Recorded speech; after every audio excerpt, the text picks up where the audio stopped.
Today, I'm going to be talking about the Ecological Leadership Program. And I am Nurete Brenner, that's my name. So nice to meet all of you.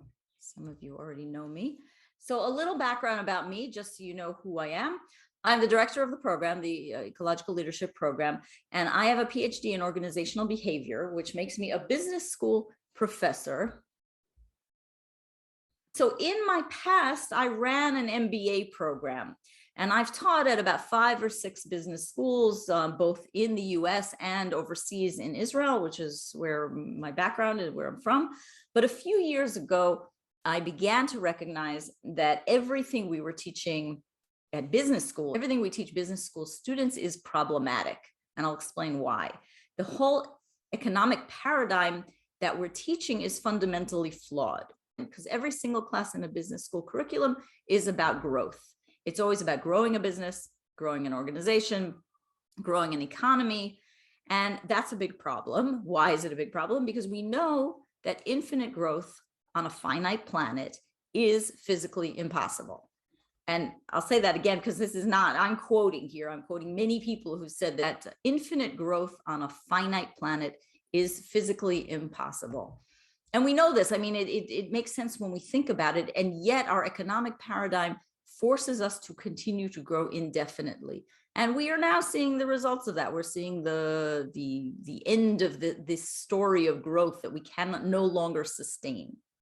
We're trying to do this differently. That's our purpose, is to do it differently. And one of the ways we do it is to, as you can see from this photo, we have outdoor classrooms. So this is one of our retreats, and we like to sit in a circle. This is, I think it was a June retreat, this one in Chardon, Ohio, at a place called Resilient Acres. This year we'll be doing it in a different spot, but it will be equally as beautiful. And not just, so what we find as we sit in a circle out in nature, that not just, we don't just learn from whoever the guest speaker is, we don't just learn from each other, we also learn from nature that's all around us. The trees become become our teachers too. So a few things I want to say about the purpose of the program, of the Ecological Leadership Training Program. We are co-creating a new story for the earth. That's what we're doing, because I think many of us are beginning to recognize, or maybe have been recognizing for a while, that we are living in an era of radical transformation. And we're really seeing I call it the crumbling of the old story of so many of our revered and respected institutions and things that we know have sustained us are crumbling. We see the cracks in them. Things aren't working. And in order to move away from ideas about growth, which was what I was just talking about, and other assumptions, we need to go through a process of what I call decolonizing our minds, decolonization of our hearts, of our organizations, our families, our relationships, and our very culture. So I call it a story of decolonizing and re-indigenizing. So at the same time, we have to decolonize ourselves, and it's very fundamental. There's so many layers to this decolonization. It's not, it doesn't happen overnight.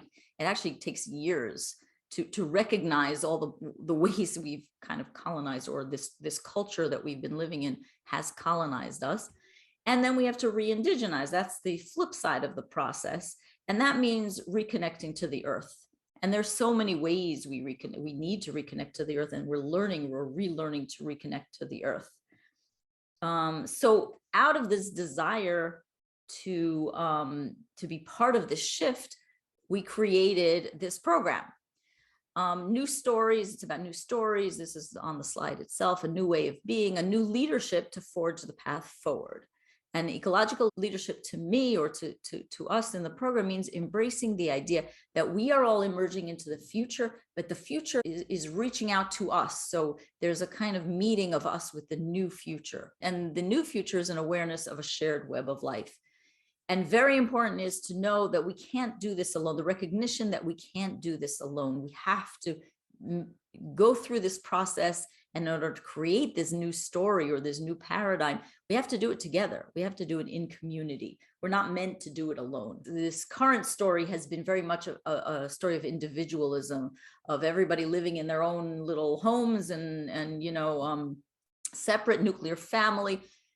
These things can get kind of radical when you start beginning to question every part of the story. And I recognize that, and I don't want to throw it all at you at once. But the hyper individualism of the current story is, again, it's cracking. And in order to make that change, we have to do it together. And that's what Lake Erie Institute is all about, is creating that community so that we can go through this process together. So this photo here is the September, this was in 2020 retreat. So not only do we, of course, we learn some academic kind of learning, but we also do some wonderful, this was a wonderful, relaxing moment here with one of our members, Stacy, who does sound baths. And so we were all enjoying a moment of relaxation. So one of my questions is, what does ecological leadership mean to you? And I'm not going to stop right now to ask that question, although I do want you, as you're kind of listening to me, to think about it. Is something in this attracted you? Something in this made some kind of connection to you? So I want you to think about what that is. And maybe at the end, if we have some time to share, I'd love to find out what that is. But I'm going to tell you a little bit about what I mean by that. So like I said, we're creating a new paradigm. So it's new ways of understanding the world, new ways of working in the world, new ways of being in the world, new ways of relating to the world. So as we create this new culture, we recognize that everything has to change. Education, for example, has to change. The traditional degree granting programs are not really providing what we need. I don't know what your all backgrounds are. Like I said, I have a deep, my background is education, is the regular institutions, the academic institutions. But I've recognized too, and I think most of us see it, that college doesn't really prepare us anymore for the coming world. We don't even know what the coming world is going to look like. And yet we continue to go to school and get degrees and do what's expected of us. But then when we come out of that, the degree granting programs don't prepare us for what the future is coming, and certainly not what's even more, how things are shifting. They can't. The academic institutions aren't really agile enough. They're not really flexible enough to do that. And was really the impetus for those of us at Lake Erie Institute to create this new kind of educational paradigm that shifts all the time.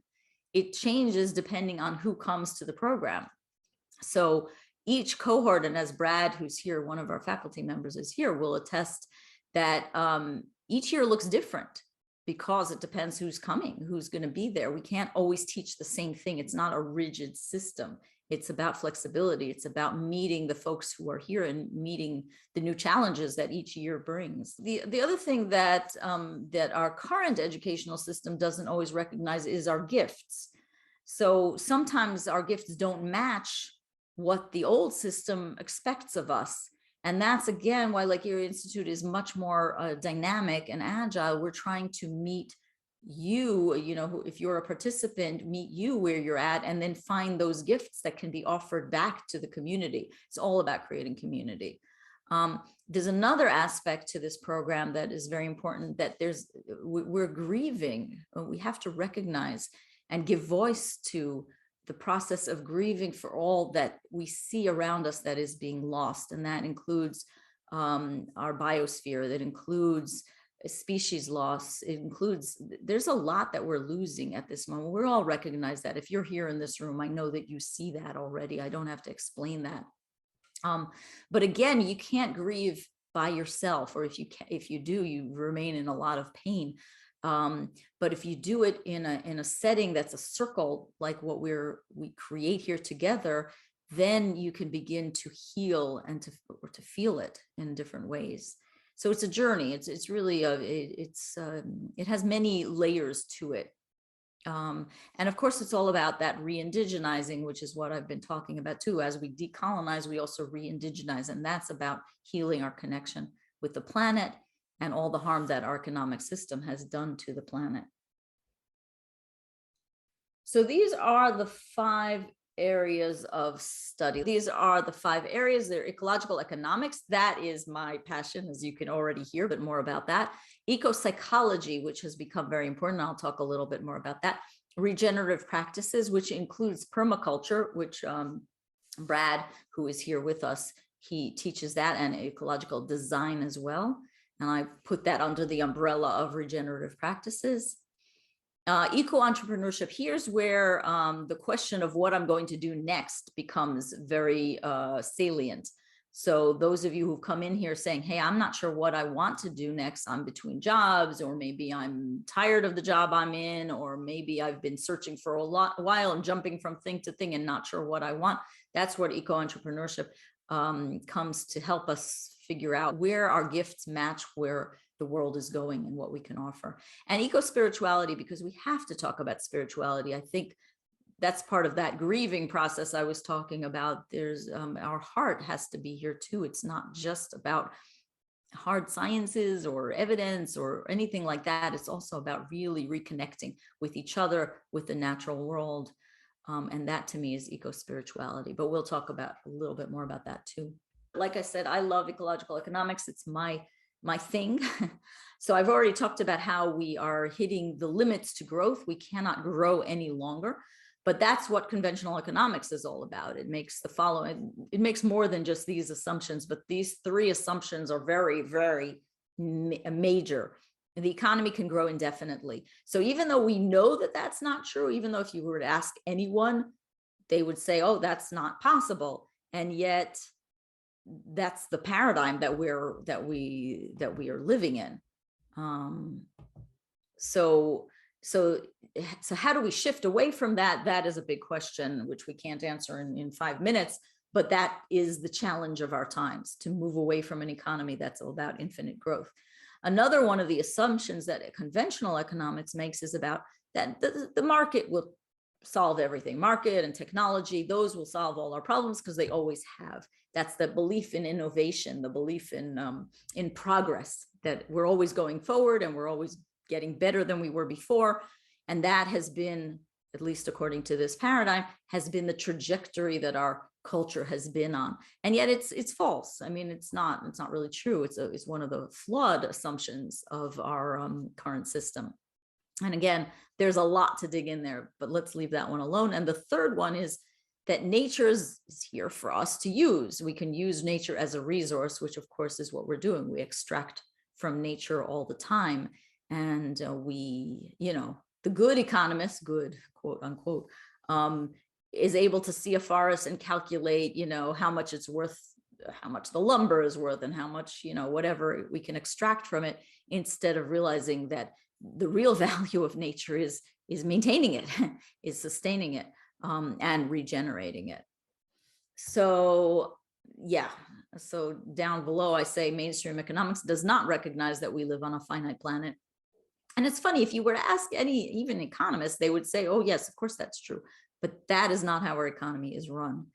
And if we continue to endlessly extract from nature, of course, we see it now. I don't have to convince anyone. It used to be a few years ago, I still had to convince everybody, but I think most of you who are showing up here know that there's an ultimate price that could be paid. Okay.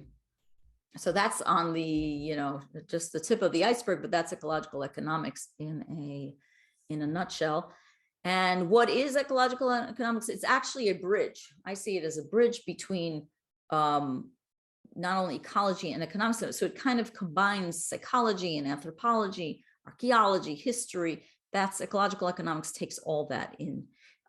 It is necessary to get a more integrated picture of how humans have interacted with their environment in the past and how we learn from the past, because in the past there have been other models of how to live in harmony with nature. So part of ecological economics is to look at those and to find the solutions that may be in our past rather than in our future. Again, it's sort of shifting away from that belief in endless progress. Wait, maybe there were some good ideas in the past that we can bring back, instead of always looking to some future that's supposed to be utopian that doesn't really ever come. So ecological economics is also about looking at humans embedded in the ecological system, not separate from the environment. That's key. And that's key also in eco-psychology, of course. And ecological economics is about designing a future that cares for everyone. Could we possibly imagine, and this is something that, in our current state, we can't even imagine it, but an economy that cares for everybody, that no one goes hungry, no one is homeless, no one is left behind. All humans, all animals, and the web of life are treated equally. Wow. I mean, wouldn't that be, that would be some kind of utopia. That would be some kind of heaven on earth. But there's actually no reason we can't do it. It's just a matter of, deciding that that's what we're doing. We've decided in our current capitalist system that we're not going to do that. Okay, so let's shift to eco-psychology, just to give you all a little bit of a tidbit on what this means. It is a contemporary movement that blends psychology with environmental thought. What's important about eco-psychology is, I think, the understanding that we cannot be healthy if our environment is not healthy. If the earth is not healthy, we are not healthy. And we see it all the time. We see it in our, in mental health crisis, physical health crisis. These are going on everywhere, and certainly in the United States. And some of it is, the medical community. And again, when I said all those revered institutions are cracking, we see the cracks. Well, our medical community does not have answers to everything. Again, our belief system is that, science is going to solve it all. Science will find all the solutions. But of course, that's not true. And we're beginning to see that that's not true. So if medicine doesn't solve everything and our psychiatric system doesn't, it's not all about taking some pill, which for a long time that was the belief was take a pill and you'll be better.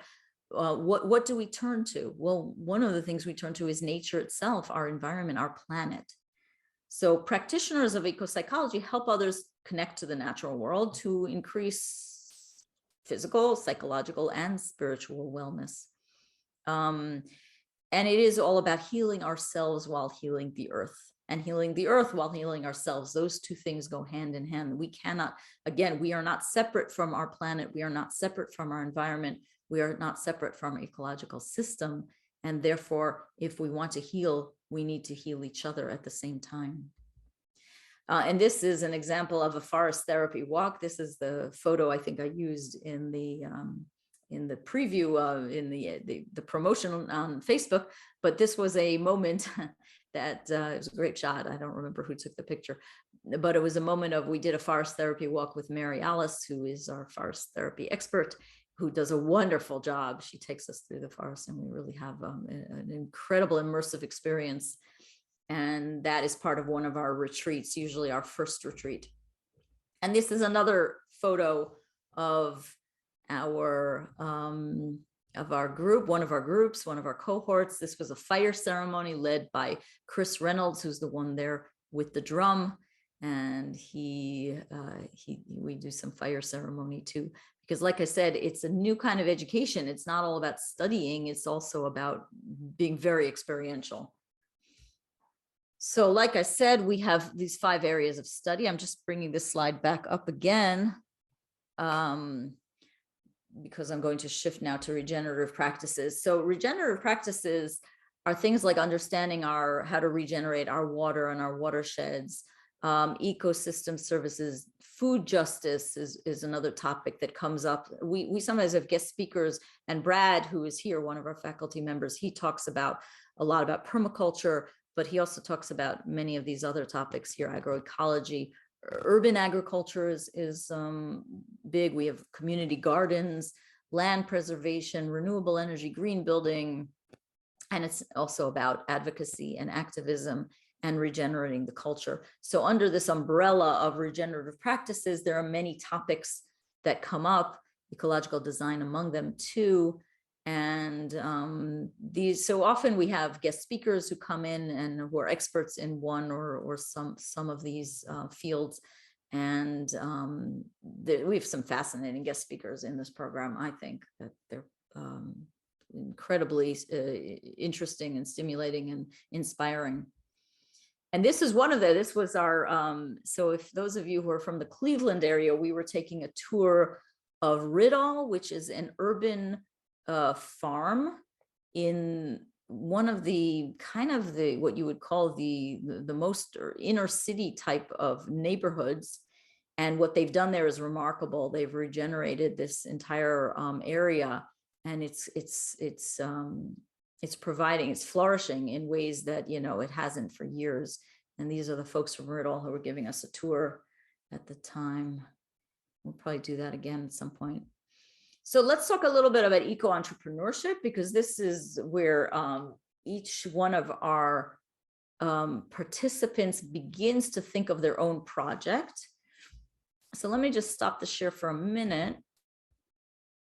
Everybody okay? Anyone have a question before I kind of talk about eco-entrepreneurship? Are we all good? Okay, everybody's been very silent. So some of you I know, and this is true because, like I said, this is our third cohort, the third year we're doing this. And what I've discovered is how many of us are really yearning to shift from the very kind of historically traditional type of careers to something different, but they don't always know what that something different is. So we have a faculty member who her expertise is she calls it regenpreneurship. I like to call it eco-entrepreneurship. It's really the same kind of thing. And let me just go back to the slide. So I think our definition of eco-entrepreneurship is any venture or any innovation or any method of organizing that imagines and pursues a harmonious relationship with the entire web of life. So typically we think of entrepreneurship as a business. It's not necessarily about starting a business. It's really about starting whatever project that you would like to take forward in your lives. And it could be anything. And I want to be very open here, because we've had folks who their eco-entrepreneurship, and I'm putting that a little in air quotes, is about studying something or researching something. Sometimes it's about starting their own nonprofit or business. Sometimes it's about just getting some tools in their toolbox so that they can go out into the job market and do something a little different. So there's a whole range, and it's not a one size fits all. I really want to emphasize that there's so many different ways this can manifest.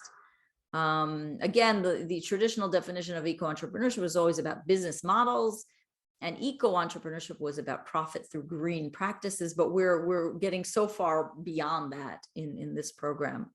We acknowledge and expand that any activity, anything that's creative, anything that you're productive, anything you want to bring to your community that promotes the well-being of life on Earth, and there's so many ways to even define that, is eco-entrepreneurship. So it's a very broad definition of eco-entrepreneurship, and it's really a main part of our program is to help you find what it is you want to contribute. And it could be to yourself, but it could be to your community. It could be to your family. It could be anything. I mean, really, I want to keep that as open as possible.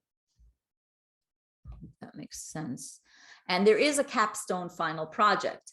So, and I like to call it, this is the moment of finding your purpose. Now, of course, we don't always have just one purpose, and we don't always know that if we're at the moment in our lives where that purpose is going to manifest, but there are ways to begin to kind of find exercises or conversations or dig into where we're at the moment. And you really get at this program, you get a lot of one-on-one mentorship and conversations about this, about what is your gift? What is it that you're stepping into? What is it that you believe is your soul mission on the planet? And again, it could be so many different things.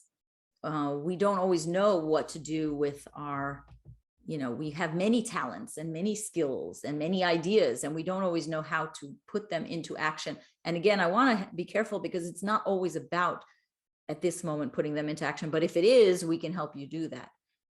It may be, sometimes ideas have to generate, and you're planting a seed that will take quite a while to flourish and to grow and to sprout, and that's okay. Our job is just to help you kind of maybe take a look at yourself, see who you are at this moment and who you want to be and what you want to step into next. Sometimes it is about monetizing your project, in which case we can certainly help with that. Sometimes it's not about money at all. So again, a range of things that you want to do with your final project. And then you do a presentation, usually back to the cohort itself, sometimes to the greater community. We have now a growing Lake Erie Institute community. Some of you may have joined already. Some of our, we've got guest speakers who come, and you're all welcome to continue, to do that as well, to come to our community program events. So something that this is something I say more than once, and I hope that part of the message we're doing is, you're right on time for your life. So sometimes you come into the program, many people have come into the program and said, I wish I had done this back then. I wish I had taken a different direction in life. I want to give everybody a little moment of like, you are right on time for your life. You are not, you haven't missed your moment. You haven't missed your boat. It can't even happen. And you are needed. You are necessary. That's another message.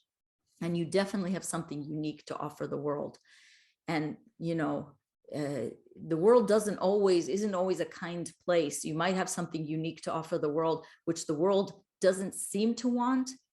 But here in this community, that's what we want to discover. We want to discover what that is and how we can help you get there and how we can help ourselves and each other. It's a very supportive community. It's all about being really warm towards each other and being there for each other. And sometimes we do need that reassurance. So right now I'm reassuring you are right on time for your life. You are needed and you have something unique to offer the world. So here's some of the logistics. It's a 12-month course of study. Okay, so it begins in, like I said, August 13th is our launch date this year. We will be ending then in July of 2023.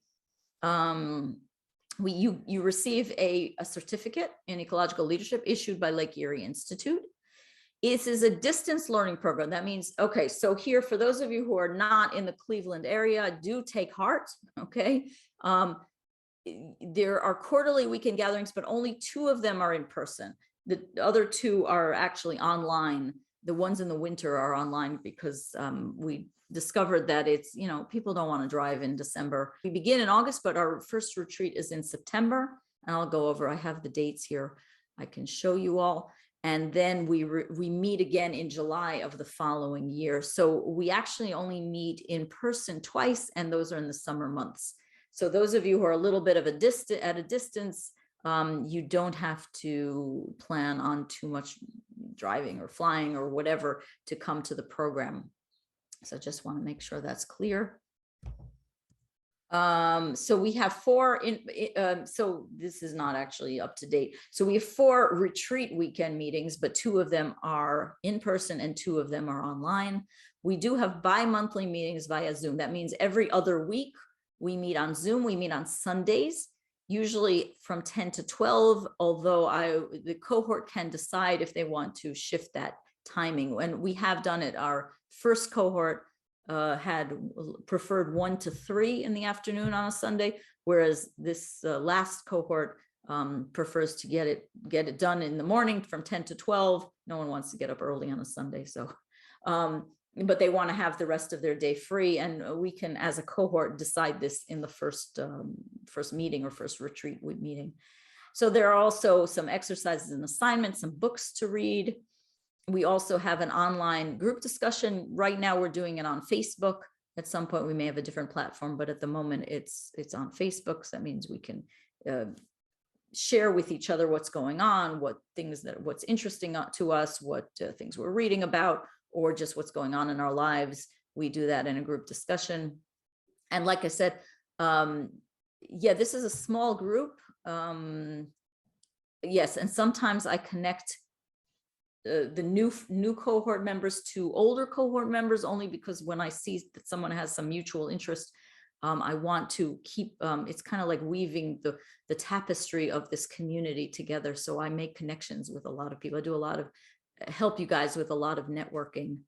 And you do get individual mentoring sessions, both with me and with Brad, who, like I said, is here, and with some of the other faculty members as well.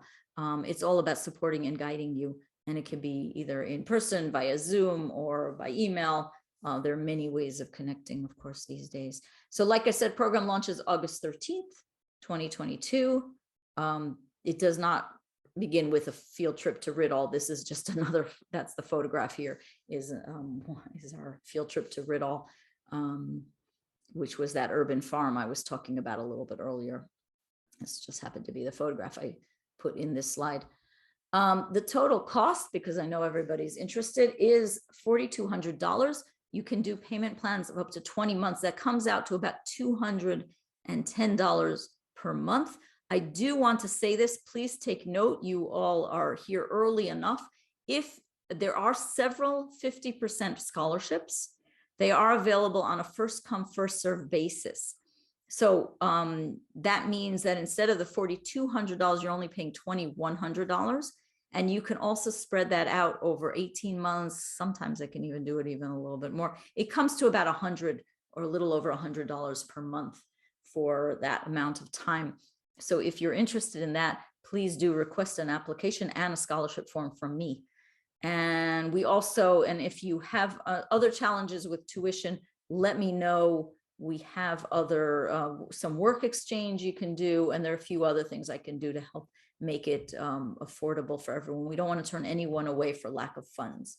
And we have had at times been able to come up with 100% scholarships as well. Let me know, have a one-on-one conversation with me if this is the part that's challenging you. So how to apply? We do have an application form up on the website, but I would say at this point, if you're interested, send me an email. Jot down my email. It's right here. It's nurete@lakeerieinstitute.org. I'll send you the application form and talk to you about the scholarship if you're interested in that. And okay, so like I said, there's another fully online program that's coming on. It hasn't been launched yet. It will be launched in the next few months. It's called the Eco-X program, and it is fully online. It's self-paced. It's an online course, and it usually takes about 3 months. This is, of course, less expensive than but you don't get the same kind of mentorship as you do with the Ecological Leadership program. But it also, you would be invited then to retreat gatherings, and we're going to be, as we're beginning to all of us get back to kind of life, there will be retreat gatherings, not just in Cleveland, but in several other places, exciting places in the world. And that's also something to talk about, but that's coming down the line. So just kind of keep that in the back of your mind at this moment. Wonderful. So thank you all for coming, for sure. And thank you, Nurete, for, as usual, an awesome presentation. I guess if I were to add anything, I would say that our faculty is very well rounded. And if anybody has any kind of concern about credentials and that kind of thing, we're all very credentialed.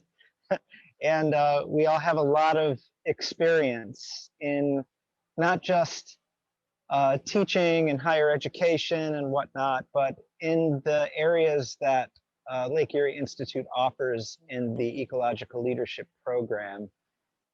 So, you know, I'm a certified permaculture designer and instructor and a professional horticulturalist, and I teach agroecology for Oberlin College. And we have other faculty who have been working in the healthcare field for 30+ years. I mean, just a lot of really amazing people. And whenever we can't cover a specific topic, Nurete is brilliant at bringing in people who are experts. We had a person last cohort who spoke on kind of ecological currency, kind of alternative currency systems. We get all kinds of different interesting people that we bring in, and so it's very well rounded. It's very strong. We challenge you, but we also try to help you find what it is that you're looking for that serves not only your own growth, but the growth of our relationship with the earth. So again, thank you guys for coming. And if anybody's curious, I'm at work today. I grow plants, and these are, I'm in a bromeliad house. These are all bromeliads in flower behind me here. So yeah, again, thank you so much. Reach out to us with any questions that you have. And I hope to see all of you again sometime.